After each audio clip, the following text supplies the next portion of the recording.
جو رزق اللہ تعالیٰ نے تمہیں دیا ہے، جو روزی روٹی اللہ تعالیٰ نے تمہیں دی ہے، جو چیزیں اللہ تعالیٰ نے تمہارے لیے اتاری ہیں، فَجَعَلْتُم مِّنْهُ حَرَامًا وَحَلَالًا، تم نے ان میں سے بہت سی چیزوں کو حرام بنا لیا اور بہت سی چیزوں کو تم نے اپنے لیے حرام بنا لیا۔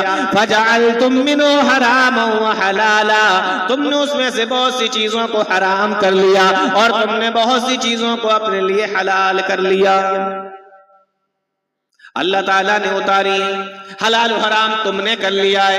آگے اللہ تعالیٰ فرماتا ہے قُلْ اللَّهُ أَذِنَ لَكُمْ، اے میرے نبی آپ ان سے ذرا پوچھئے تو صحیح، کیا اس کی اجازت تمہیں اللہ تعالیٰ نے دی تھی؟ کیا اللہ تعالیٰ نے تمہیں اس کی چھوٹ دی تھی؟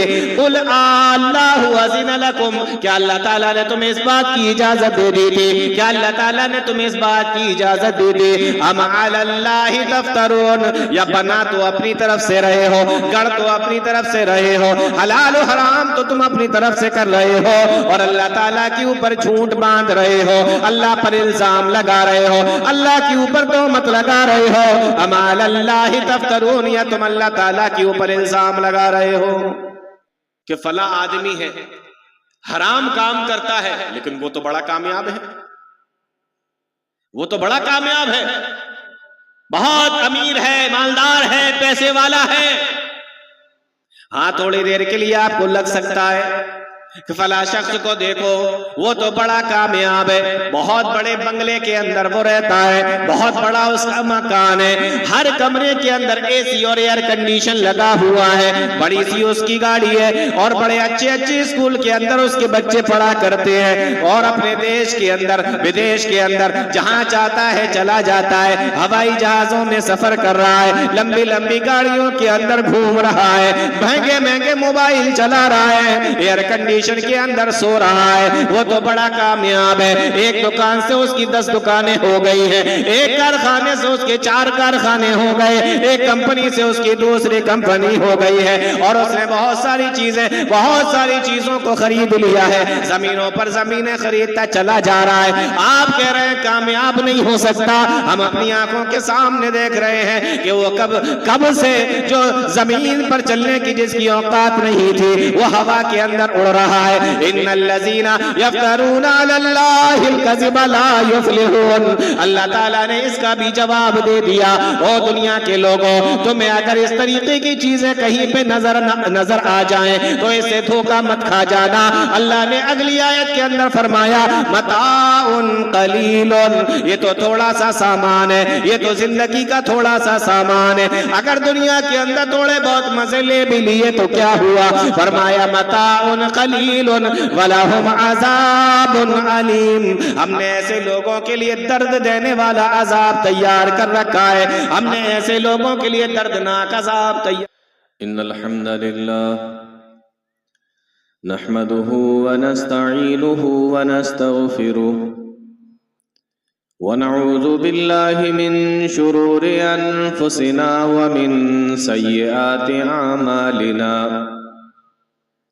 من يهده الله فلا مضل له ومن يضلل فلا هادي له، وأشهد أن لا إله إلا الله وحده لا شريك له، وأشهد أن محمدا عبده ورسوله۔ يا أيها الذين آمنوا اتقوا الله حق تقاته ولا تموتن إلا وأنتم مسلمون۔ يا أيها الناس اتقوا ربكم الذي خلقكم من نفس واحدة وخلق منها زوجها وبث منهما رجالا كثيرا ونساء، واتقوا الله الذي تساءلون به والأرحام إن الله كان عليكم رقيبا۔ يا أيها الذين آمنوا اتقوا الله وقولوا قولا سديدا يصلح لكم أعمالكم ويغفر لكم ذنوبكم، ومن يطع الله ورسوله فقد فاز فوزا عظيما. أما بعد فإن خير الحديث كتاب الله وخير الهدي هدي محمد صلى الله عليه وسلم وشر الأمور محدثاتها وكل محدثة بدعة وكل بدعة ضلالة وكل ضلالة في النار. أعوذ بالله السميع العليم من الشيطان الرجيم. بسم الله الرحمن الرحيم. يا أيها الناس كلوا مما في الأرض حلالا طيبا ولا تتبعوا خطوات الشيطان إنه لكم عدو مبين. باوقار معزز علماء کرام، دور اور پاس سے تشریف لائے محترم سامعین، نوجوان ساتھیوں، پیارے بچوں اور پردہ نشین خواتین، بلا کسی تمہید کے سیدھے اپنے موضوع پر آتے ہیں. رات کا کافی حصہ گزر چکا ہے اور مجھ سے پہلے آپ بہت سے خطیبوں اور مقرروں کو سن چکے ہیں. آج کے اس پروگرام میں میں جس موضوع پر کچھ بات کرنا چاہتا ہوں، موضوع ہے حلال کمائی کے فائدے اور حرام کمائی کے نقصان. حرام کمائی کے نقصان اور حلال کمائی کے فائدے. اس موضوع کو سمجھنے سے پہلے ایک دو باتیں ہیں، ان کو بھی آپ سمجھ لیجئے تو موضوع کو سمجھنے میں آسانی ہوگی. پہلی چیز تو آپ یہ سمجھیں کہ زمانہ جاہلیت میں، زمانہ جاہلیت کس کو کہتے ہیں؟ پیارے نبی صلی اللہ علیہ وسلم کے زمانے سے پہلے کا جو زمانہ ہے اس کو زمانہ جاہلیت کہا جاتا ہے. آپ کے اس دنیا میں آنے سے پہلے، بعثت سے پہلے جو زمانہ ہے اس کو زمانہ جاہلیت کہتے ہیں. تو ہم یہ سنتے آئے ہیں علماء سے کہ زمانہ جاہلیت میں کوئی گناہ ایسا نہیں تھا جو اس دور کے اندر، اس زمانے کے اندر نہ پایا جاتا ہو. بہت بڑے بڑے گناہ اس دور کے اندر پائے جاتے تھے، بہت سے گناہ تھے، بہت سی گمراہیاں تھیں، بہت سی غلط چیزیں تھیں. انہی غلطیوں میں، انہی گناہوں میں، انہی گمراہیوں میں ایک غلطی، ایک گناہ اور ایک گمراہی یہ بھی تھی کہ اس دور کے لوگ حلال اور حرام کی تمیز نہیں کرتے تھے. بہت سارے گناہ تھے، لیکن ایک گناہ یہ بھی تھا، ایک غلطی یہ بھی تھی کہ اس دور کے لوگ حلال اور حرام کی تمیز نہیں کرتے تھے.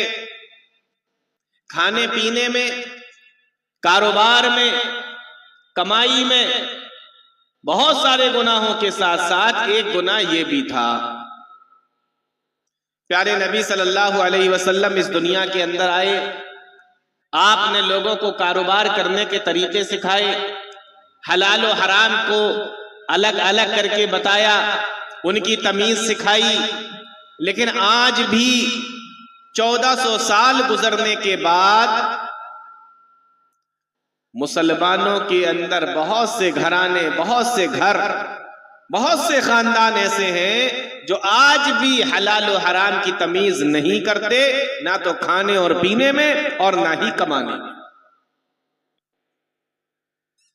اور اگر کسی گھر کے اندر آج بھی حلال و حرام کی تمیز نہیں ہے تو سمجھ لیجئے کہ وہ گھر آج بھی زمانہ جاہلیت کا گھر ہے. اس گھر کے اندر آج بھی زمانہ جاہلیت والا کام ہو رہا ہے، جبکہ اسلام کے آئے ہوئے، پیارے نبی صلی اللہ علیہ وسلم کے آئے ہوئے 1400 سال گزر چکے. تو یہ غلطی ان کے اندر تھی، یہ گناہ ان کے اندر تھا. دوسری چیز آپ یہ سمجھ لیجئے کہ حلال و حرام کا حق کس کو حلال کرنا ہے، کس کو حرام کرنا ہے، یہ حق صرف اور صرف اللہ تعالیٰ کا ہے.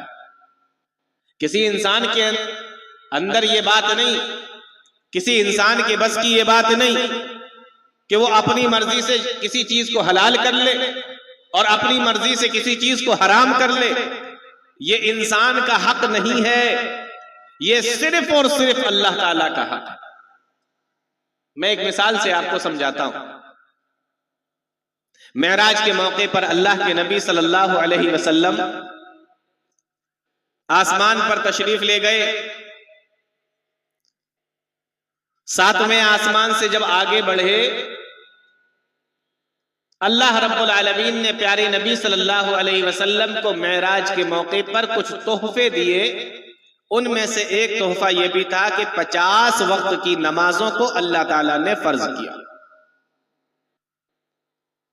نماز وہ عبادت ہے جو اللہ تعالیٰ نے پیارے نبی کو اپنے پاس بلا کر دی.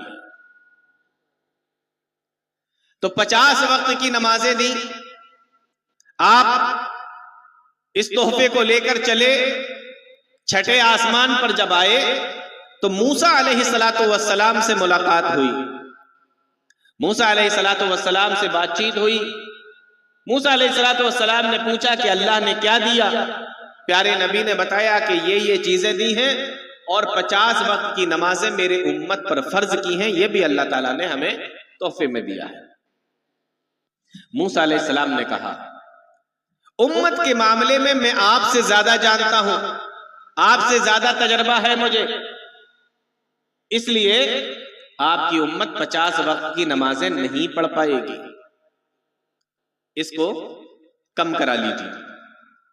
دیکھو، ایک طرف موسیٰ علیہ السلام ہے اور ایک طرف پیارے نبی صلی اللہ علیہ وسلم ہے. کیا ان دونوں کو یہ حق حاصل تھا کہ آپس میں بیٹھ جاتے اور آپس میں بیٹھ کر کہتے کہ اللہ تعالیٰ کے پاس جانے کی اب آپ کو کیا ضرورت؟ آپ سیدھے سیدھے ہم دونوں یہاں بیٹھتے ہیں، میں بھی موسیٰ ہوں، آپ بھی محمد ہیں، میں بنی اسرائیل کا جلیل القدر نبی ہوں اور آپ بنو اسماعیل کے جلیل القدر نبی ہیں. دونوں آپس میں بیٹھتے ہیں، مشورہ کرتے ہیں اور اس کو کم کر لیتے ہیں. پھر ایک کہتا کہ 40 کر لیتے ہیں، دوسرا کہتا کہ نہیں اور کم کرو، اس کو 30 کر لیتے ہیں. پھر ایسے دھیمے دھیمے دونوں آپس میں مل کر کسی ایک چیز پر متفق ہو جاتے، 5 پر یا 10 پر، جس پر بھی متفق ہوتے. کیا یہ پیارے نبی صلی اللہ علیہ وسلم کو حق حاصل تھا؟ کیا یہ حق موسیٰ علیہ السلام کو حاصل تھا کہ اپنی مرضی سے اس کو کم یا زیادہ کر دیتے؟ بولو، یہ حق حاصل تھا؟ نہیں تھا. کیوں؟ کیونکہ یہ حق کس کا ہے؟ شریعت بنانے کا کام کس کا ہے؟ اللہ تعالیٰ کا ہے. تو یہ حق کسی نبی کو بھی حاصل نہیں ہے، کسی رعایا کو، کسی بادشاہ کو، کسی امیر کو، کسی وزیر کو، کسی ولی کو، کسی پیر کو، کسی بزرگ کو، کسی کو یہ حق حاصل نہیں. وقت کا نبی بھی اگر چاہے تو اپنی طرف سے کسی چیز کو حلال نہیں کر سکتا. وقت کا نبی بھی چاہے تو اپنی طرف سے کسی چیز کو حرام نہیں کر سکتا. حلال اور حرام کا حق صرف اور صرف اللہ تعالیٰ کو حاصل ہے. تو ہم کون ہوتے ہیں اپنی طرف سے حرام چیزوں کو حلال کرنے والے؟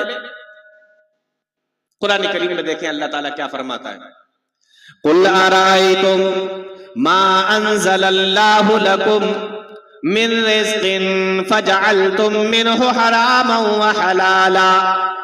اے نبی آپ ان سے کہیے ما انزل اللہ لکم من رزق، جو رزق اللہ تعالیٰ نے تمہیں دیا ہے، جو روزی روٹی اللہ تعالیٰ نے تمہیں دی ہے، جو چیزیں اللہ تعالیٰ نے تمہارے لیے اتاری ہیں، فجعلتم منہ حراما وحلالا، تم نے ان میں سے بہت سی چیزوں کو حرام بنا لیا اور بہت سی چیزوں کو تم نے اپنے لیے حرام بنا لیا، فجعلتم منہ حراما وحلالا، تم نے اس میں سے بہت سی چیزوں کو حرام کر لیا اور تم نے بہت سی چیزوں کو اپنے لیے حلال کر لیا۔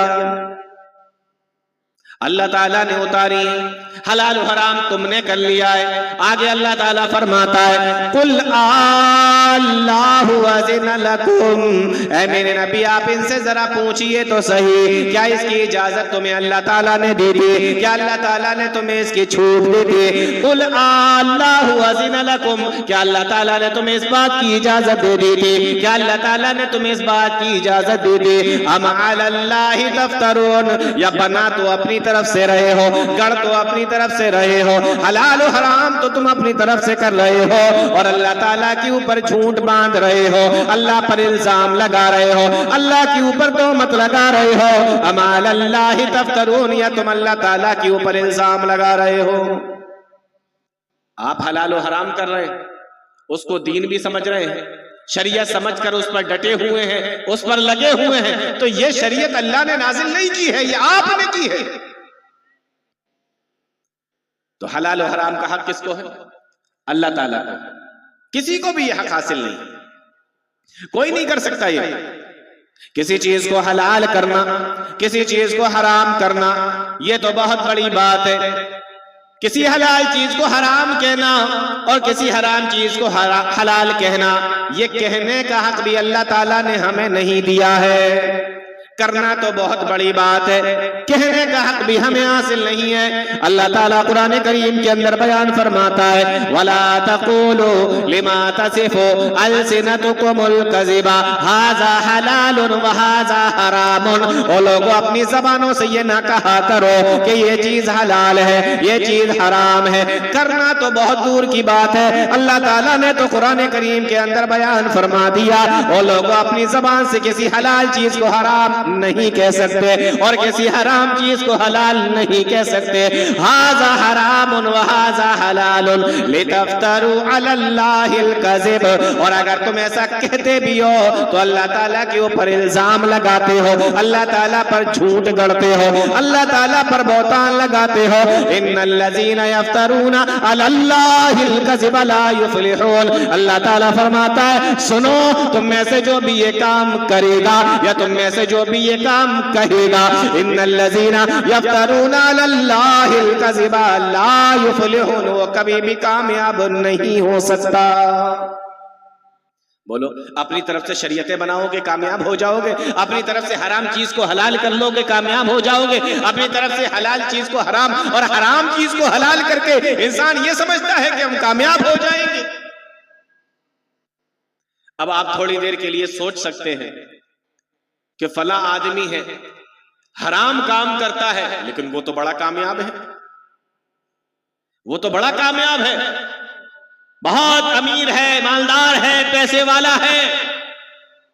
ہاں، تھوڑی دیر کے لیے آپ کو لگ سکتا ہے کہ فلاں شخص کو دیکھو، وہ تو بڑا کامیاب ہے، بہت بڑے بنگلے کے اندر وہ رہتا ہے، بہت بڑا اس کا مکان ہے، ہر کمرے کے اندر اے سی اور ایئر کنڈیشن لگا ہوا ہے، بڑی سی اس کی گاڑی ہے، اور بڑے اچھے اچھے اسکول کے اندر اس کے بچے پڑھا کرتے ہیں، اور اپنے دیش کے اندر ودیش کے اندر جہاں چاہتا ہے چلا جاتا ہے، ہوائی جہازوں میں سفر کر رہا ہے، لمبی لمبی گاڑیوں کے اندر گھوم رہا ہے، مہنگے مہنگے موبائل چلا رہا ہے، ایئر کنڈیشن کے اندر سو رہا ہے، وہ تو بڑا کامیاب ہے۔ ایک دکان سے اس کی 10 دکانیں ہو گئی ہیں، ایک کارخانے سے اس کے 4 کارخانے ہو گئے، ایک کمپنی سے اس کی دوسری کمپنی ہو گئی ہے، اور اس نے بہت ساری چیزوں کو خرید لیا ہے، زمینوں پر زمینیں خریدتا چلا جا رہا ہے۔ آپ کہہ رہے ہیں کامیاب نہیں ہو سکتا، ہم اپنی آنکھوں کے سامنے دیکھ رہے ہیں کہ وہ کب سے جو زمین پر چلنے کی جس کی اوقات نہیں تھی،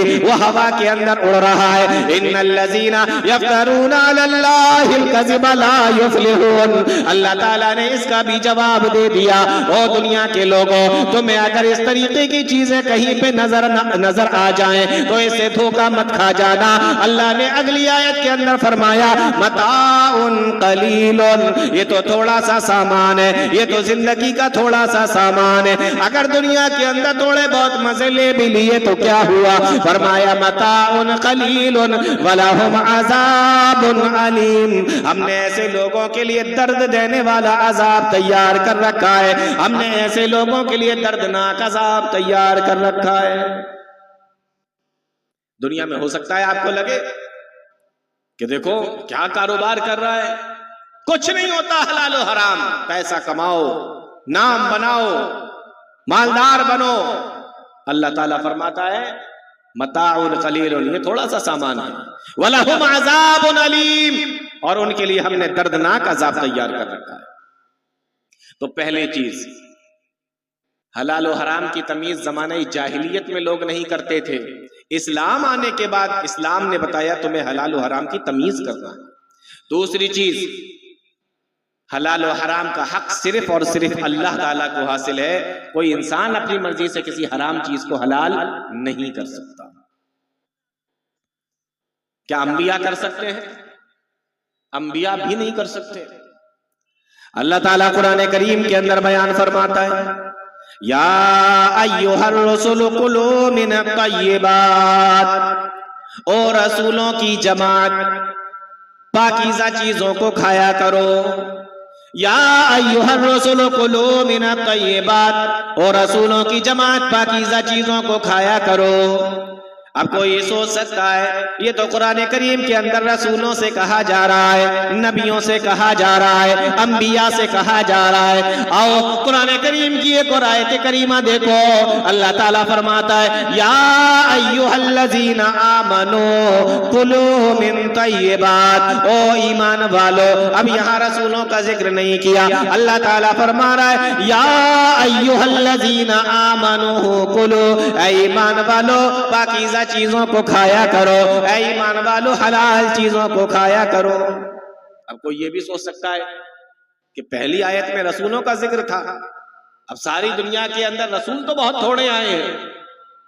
تو اللہ تعالیٰ نے فرمایا یا ایھا الذین آمنوا کلوا من طیبات, اے ایمان والو. اب اگر کوئی یہ سوچ سکتا ہے کہ ہمارے اندر وہ کون سا ایمان ہے, ہمارے اندر تو ایمان اتنا زیادہ نہیں ہے, ہم تو کمزور ایمان والے ہیں, یہ تو بڑے ایمان والوں سے, پرہیزگاروں سے, متقیوں سے, دینداروں سے, نیکوکاروں سے کہا جا رہا ہے. میرے بھائیو ایسی بات نہیں ہے. اللہ تعالیٰ تیسری آیت کے اندر قرآن کریم کے اندر بیان فرماتا ہے یا ایھا الناس کلوا, یا ایھا الناس کلوا, او لوگو حرام چیزوں کو نہ کھاؤ. کلوا مما فی الارض حلالا, ہم نے جن چیزوں کو حلال کیا ہے ان چیزوں کو کھایا کرو. پہلی آیت کے اندر رسولوں سے کہا گیا, دوسری آیت کے اندر ایمان والوں سے کہا گیا, اور تیسری آیت کے اندر ساری دنیا کے لوگوں سے کہا جا رہا ہے کلوا مما فی الارض حلالا طیبا. او لوگو تم زمین کے اندر جو چیزیں ہم نے تمہارے لیے حلال کی ہیں صرف اسے کھاؤ. جو چیزیں ہم نے تمہارے لیے حلال اور پاکیزہ بنائی ہیں صرف انہی چیزوں کو کھاؤ. تو کوئی بچا ہوا نہیں, کوئی بھی بچا ہوا نہیں ہے. رسولوں سے بھی کہا گیا, ایمان والوں سے بھی کہا گیا, تمام لوگوں سے بھی کہا گیا. اور تینوں آیتیں دیکھو, ایک میں رسول یا ایھا الرسول, ایک میں کہا گیا یا ایھا الذین آمنوا, ایک میں کہا گیا یا ایھا الناس. لیکن تینوں کو مخاطب کرنے کے بعد اللہ تعالیٰ نے تینوں آیتوں کے اندر بیان فرمایا کلو کھاؤ, کلو کھاؤ, کلو کھاؤ. تینوں آیتوں کے اندر اللہ تعالیٰ نے کھانے کا حکم دیا ہے. اس سے معلوم یہ ہوا کہ انسان کو اتنا کھانا ضروری ہے جس سے انسان زندہ رہ سکے, جس سے اس کا بدن کھڑا رہ سکے, جس سے اس کا اسٹرکچر کھڑا رہ سکے. انسان اپنے آپ کو بھوک کی وجہ سے مار نہیں سکتا. انسان یہ سوچے ہم کھانا پینا چھوڑ دیتے ہیں, جنگلوں میں نکل جاتے ہیں, صرف اور صرف اللہ تعالیٰ کی عبادت کریں گے اور اپنے جسم کو لاغر اور کمزور کمزور کر لیں گے, کھائیں گے پیئیں گے نہیں, اللہ تعالیٰ ہم سے خوش ہو جائے گا, اللہ تعالیٰ ہماری عبادتوں کو قبول کر لے گا. اللہ کا قرآن تینوں جگہ پہ کہہ رہا ہے کلو کھاؤ. اسلام کے اندر رہبانیت نہیں ہے, اسلام کے اندر کھانا پینا چھوڑنا نہیں ہے. آپ کو کھانا بھی پڑے گا, آپ کو پینا بھی پڑے گا, اپنی زندگی کی حفاظت بھی کرنی پڑے گی, اپنے جسم کی حفاظت بھی کرنی پڑے گی. آپ کھانے پینے کو چھوڑ نہیں سکتے. یہ کسی اور دھرم کے اندر ہوگا, اسلام کے اندر نہیں ہے. اللہ تعالیٰ نے تینوں آیتوں کے اندر بیان فرما دیا کھاؤ کلو یا ایھا الرسل کلو یا ایھا الذین آمنوا کلو یا ایھا الناس کلو. اور رسولوں کی جماعت کھاؤ, اے ایمان والو کھاؤ, اے لوگوں کھاؤ. اس سے پتہ یہ چلتا ہے کہ کوئی آدمی یہ سوچے ہم جنگلوں میں نکل جائیں, پہاڑوں پہ نکل جائیں, اپنے کوئی کٹیا اور چھوٹی سی چیز کو اور چھوٹے سے جھونپڑے کو بنا لے اور اس کے اندر جا کے آرام سے رہے, کھائیں پیئیں نہیں, صرف اور صرف اللہ تعالیٰ کی عبادت کریں یہاں تک کہ ہم کمزور ہو جائیں, لاغر ہو جائیں, بھوک کی وجہ سے مر جائیں. معاف کیجئے گا کسی اور دھرم کے اندر یہ چلتا ہوگا, اسلام کے اندر اس کی قطعی اجازت نہیں ہے. اس لیے تینوں آیتوں کے اندر اللہ تعالیٰ نے فرمایا کلو کھاؤ. کھانا پینا نہیں چھوڑ سکتے آپ نے دیکھا ہوگا اور دھرموں کے اندر بالکل سوکھ کر کانٹا بن جاتے ہیں, کمزور ہو جاتے ہیں, کھانا پینا بالکل چھوڑ دیتے ہیں. اسلام اس بات کی اجازت نہیں دیتا. آگے دیکھیں اللہ تعالیٰ نے کیا فرمایا یا ایھا الناس کلو. اب کھانا کیا ہے وہ اللہ تعالیٰ نے بتا دیا مما فی الارض حلالا طیبا. ہم نے جن چیزوں کو تمہارے لیے زمین میں حلال کیا ہے ان چیزوں کو تمہیں کھانا ہے. اس سے پتہ یہ چلا حرام چیزوں کو نہیں کھانا ہے, حلال چیزوں کو کھانا ہے. اور کتنے تعجب کی بات ہے, علماء بیٹھے ہیں آپ ان سے معلوم کر لیجئے گا کتنے تعجب کی بات ہے.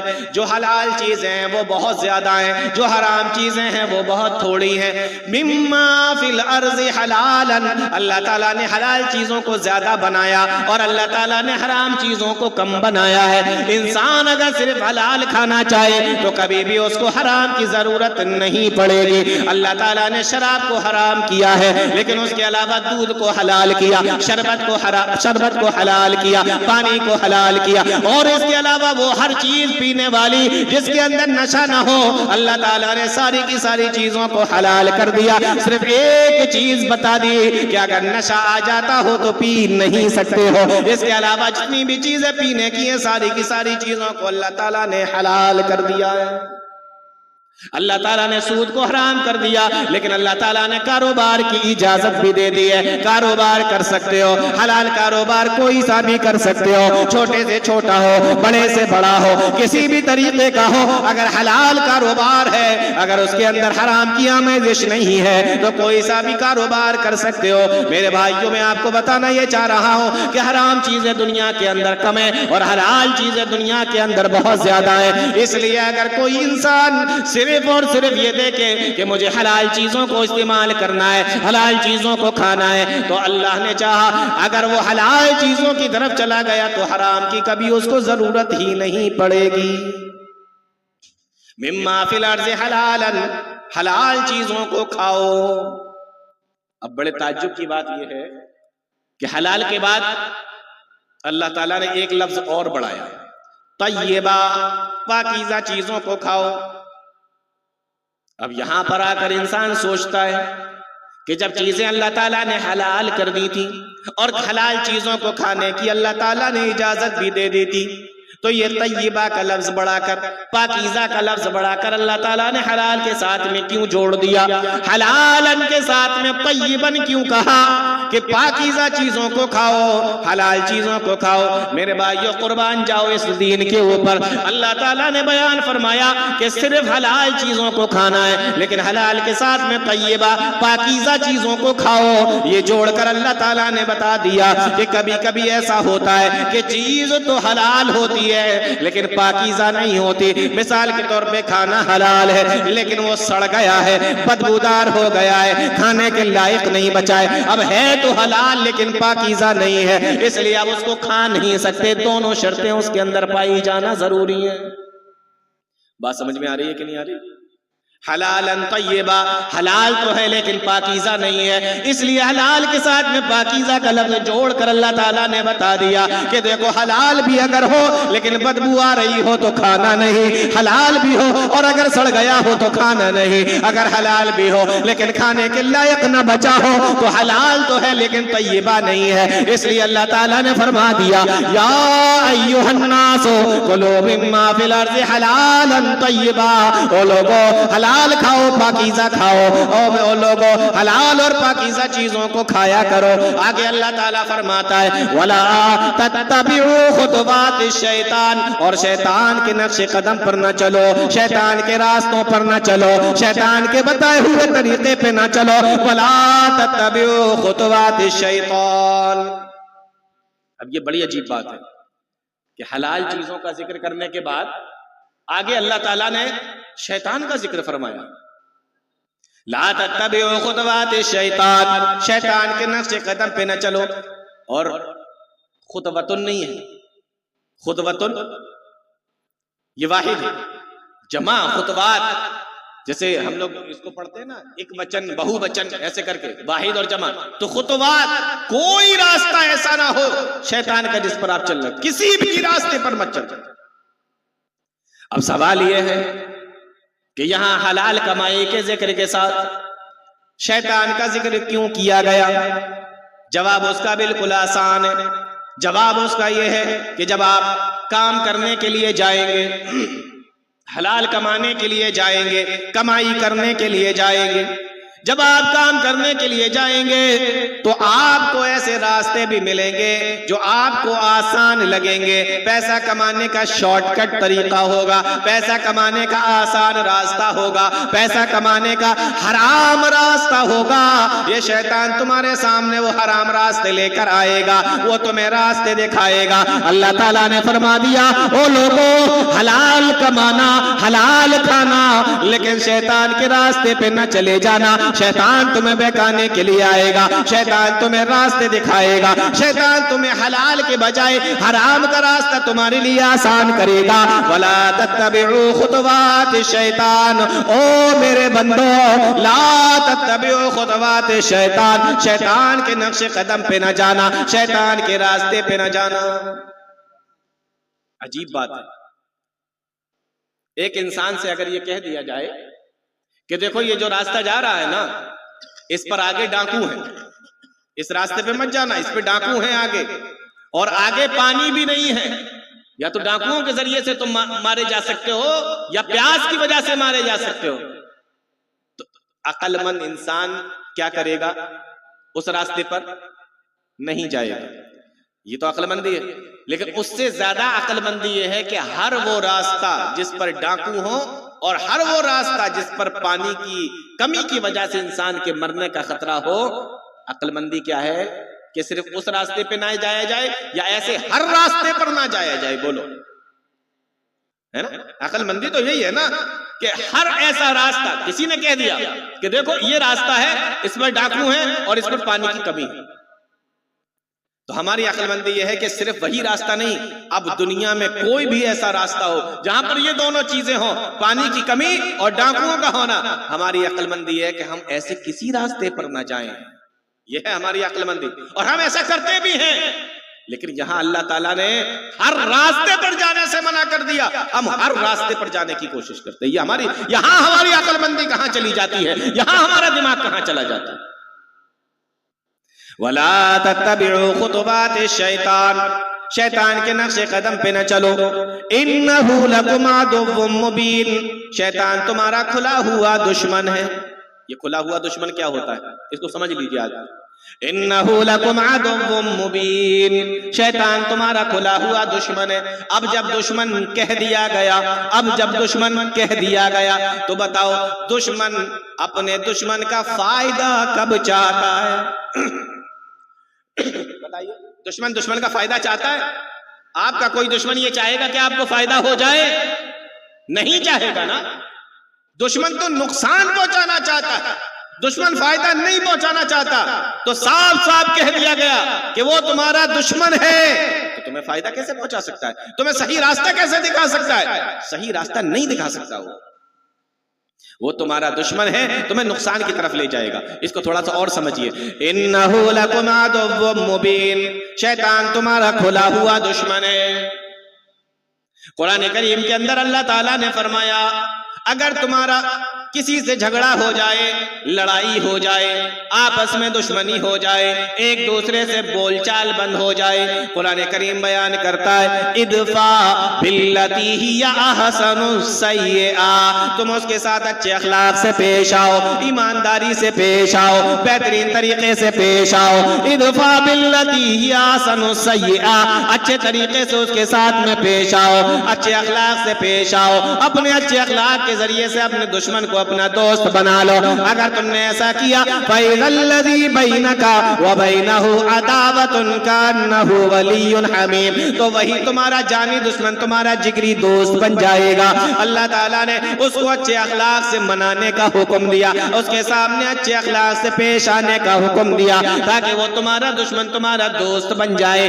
لیکن جب شیطان کی باری آئی اور شیطان کا ذکر آیا تو اللہ تعالیٰ نے فرمایا ان الشیطان لکم عدو فاتخذوہ عدوا، او دنیا کے لوگوں شیطان تمہارا دشمن ہے تو اس کو تم اپنا دشمن ہی بنا کے رکھنا، اس کو اپنا دشمن ہی سمجھنا، اس کو اپنا دشمن ہی بنا کے رکھنا۔ یہاں شیطان کے بارے میں اللہ تعالیٰ نے نہیں کہا ادفع باللتی ہی احسن السیئہ کہ تم اپنے دشمن کے ساتھ اچھے اخلاق سے پیش آؤ۔ کتنی بڑی بات ہے اور کتنا غور کرنے کی بات ہے، جب دنیا کے لوگوں کی باری آئی فرمایا ادفع باللتی ہی احسن السیئہ، اچھے اخلاق سے ان کے ساتھ میں پیش آؤ۔ لیکن جب شیطان کی باری آئی تو اللہ تعالیٰ نے فرمایا ان الشیطان لکم عدو فاتخذوہ عدوا، شیطان تمہارا دشمن ہے، تم اس کو اپنا دشمن ہی بنا کے رکھو، اپنا دشمن ہی سمجھو، اپنے دشمن ہی اس سے نکالو۔ شیطان کو دوست بنانے کا حکم اللہ تعالیٰ نے نہیں دیا ہے۔ انہ لکم عدو مبین، بے شک وہ تمہارا کھلا ہوا دشمن ہے۔ آیت کریمہ کے اندر اللہ تعالیٰ نے فرمایا یا ایھا الناس کلوا مما فی الارض حلالا طیبا ولا تتبعوا خطوات الشیطان، اے لوگو زمین میں جو چیزیں ہم نے تمہیں دی ہیں پاکیزہ اور حلال وہ کھاؤ، شیطان کے نقش قدم پہ نہ چلو، انہ لکم عدو مبین، شیطان تمہارا کھلا ہوا دشمن ہے۔ اتنی بات سمجھ میں آ گئی تو میں اب تھوڑی سی بات اور آگے بڑھا رہا ہوں۔ آپ دنیا کے اندر دیکھیں جتنے بھی انبیاء کرام اس دنیا کے اندر آئے، جتنے بھی رسول اس دنیا کے اندر آئے، جتنے بھی انبیاء اس دنیا کے اندر آئے، غور سے سننا میرے بھائیوں، جتنے بھی انبیاء اور جتنے بھی رسول اس دنیا کے اندر آئے یہ سارے کے سارے لوگ بھی کام کیا کرتے تھے، یہ سارے کے سارے لوگ بھی کام کیا کرتے تھے، لیکن کیسے کام کیا کرتے تھے؟ یا ایھا الرسل کلوا من الطیبات، او رسولوں کی جماعت حلال چیزیں کھانا، حرام چیزوں کی طرف نہ جانا، اے رسولوں کی جماعت حلال کمائی کی طرف جانا، حرام کمائی کی طرف نہ جانا۔ یا ایھا الرسل کلوا من الطیبات، اے رسولوں کی جماعت، اب ان رسولوں کی جماعت کو دیکھو، ان انبیاء کو دیکھو، کوئی نبی ہے مزدوری کر رہا ہے، کسی نبی کو دیکھو بکریاں چرانے کا کام کر رہا ہے، کسی نبی کو دیکھو بڑھئی کا کام کر رہا ہے، کسی نبی کو دیکھو لوہے کا کام کر رہا ہے، کسی نبی کو دیکھو بازاروں میں جا کے تجارت کر رہا ہے، کسی نبی کو دیکھو مزدوریاں کر رہا ہے، کسی نبی کو دیکھو بکریاں چرا رہا ہے۔ ذرا سوچ کے دیکھو تو صحیح، ہے وقت کا نبی لیکن بکریاں چرانے کا کام کر رہا ہے وقت کا نبی لیکن بڑھئی کا کام کر رہا ہے وقت کا نبی لیکن کپڑے سینے کا کام کر رہا ہے وقت کا نبی لیکن لوہے کا کام کر رہا ہے وقت کا نبی لیکن کاروبار بازاروں میں جا کے تجارتیں کر رہا ہے۔ کیوں کر رہا ہے؟ فرمایا یا ایھا الرسل کلوا من الطیبات، او رسولوں کی جماعت، رسولوں سے بھی کہا گیا کہ حلال چیزیں ہی کھانا ہے، حلال کمائی ہی کھانا ہے، ہم سے بھی یہی کہا گیا ہے۔ جو حکم اللہ نے اپنے نبی اور رسولوں کو دیا ہے وہی حکم اللہ تعالیٰ نے ہم تمام لوگوں کو دیا ہے۔ انبیاء کی زندگی اٹھا کر دیکھو، یہ سب سارے کے سارے